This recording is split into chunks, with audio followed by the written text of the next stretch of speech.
All right, this is Coach Nate coming at you live in effect, live and direct. Today's topic, we're talking about educating in this COVID-19. It's a situation right now, we're in preparation, getting prepared. I've been doing it in person, and so I'm getting the first hand. But looking at the virtual side of it, it's a lot different. Well, I can't explain it. I just came across something. Check this out. Results are in for remote learning. It didn't work. Tonnelle Hobbs is the national K-12 education reporter for the Wall Street Journal, and she joins me now from Texas. Tonnelle, thank you so much for being with us.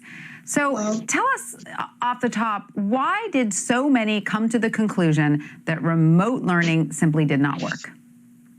You know, there were millions of students that just couldn't get online. And school systems didn't realize that until they started, quit asking parents if their kids could get online. There were a lot of kids that didn't have devices. And then also we had teachers who just were not, they struggled to remote teach. And then there was the issue with parents. Some parents were just not available to be home to teach their children. Some of them did have to work, or they had multiple children, and it was just very difficult. Yeah, a lot of parents suddenly found themselves homeschooling, which was not part of the deal. Tonnelle, research also shows that minority and low-income students were particularly impacted by remote learning. How so exactly? They were, a lot of times they couldn't get on the internet. They didn't have devices at home. They couldn't get online. And in a lot of instances, their parents were really greatly affected by the economic shutdown. So they had a couple fronts they were dealing with. So they're expected to actually have the most learning loss when school starts in the fall. Yeah, I mean, I think the story in New York is a certain percentage of public school kids just never showed up online at all after school went remote, which is really not surprising when you think about it. But Tonnelle, so what impact do you think this period of remote learning is going to have going forward on these students in the long run? Can we chalk it up to, hey, it was one semester more or less, people will catch up, or is it worse than that? There are some researchers that feel it will be worse than that because you have to realize some of these kids haven't had to do lessons since March. There were some school systems that they shut down early, or either they just didn't feel comfortable enough with the remote learning programs to even grade students. So you could feasibly go, since mid-March not doing anything and still pass because there were no zeros and Fs allowed.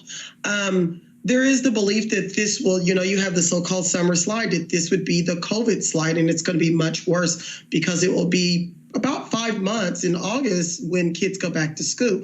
Now, school districts are debating on how to do this. Do they, when they open up in the fall, do they start back to where kids left off in March? Some of them feel like they need to just keep going ahead and maybe filling in those gaps as they go ahead because they don't want to start behind. But then there's some researchers that said that's just like teaching algebra when a kid missed pre-algebra.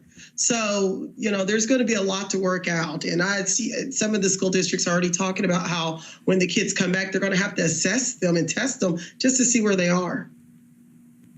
Right. And so if schools do need to turn to remote learning again in the fall, which I know is something that nobody wants, but it may turn out to be a medical necessity or a public health issue. Right. So if that happens, what can be done to improve it? What have we learned from this?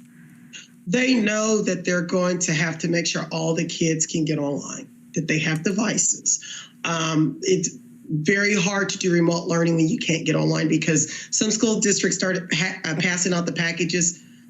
They don't work as well because you don't have that interaction at all with teachers. And then they also know they have to get teachers training. Teachers have to be trained on how to remote teach. But then there's the issue with, we got parents going back to work. They're not going to probably be around to homeschool their children. So that's another issue that districts are going to have to look at.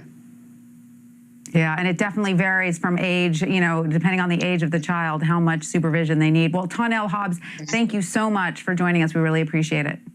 Thank you. Thanks for having me. There you have it. So what we're going to have to do is to make the proper adjustments, because in the end, we are responsible for our own students and our own educating of our own children. Because sometimes we get caught in the midst of the global and a lot of the big, when you can break it down in small chunks.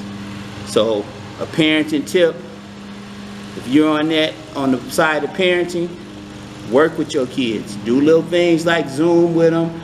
If you got different devices or whatever you have, you can do them from a cell phone, and most of y'all have cell phones. Come on now. You can do it from a cell phone, work with your kids, just talk to them and communicate and let them teach them the little different ins and outs of it.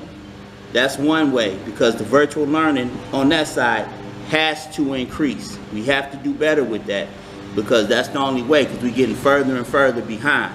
And then on the other side, as an educator, if you're not in that position to be on top and learning, you need to start learning and developing this thing, because it's going towards that virtual way, but we have to increase our skills and those things like that.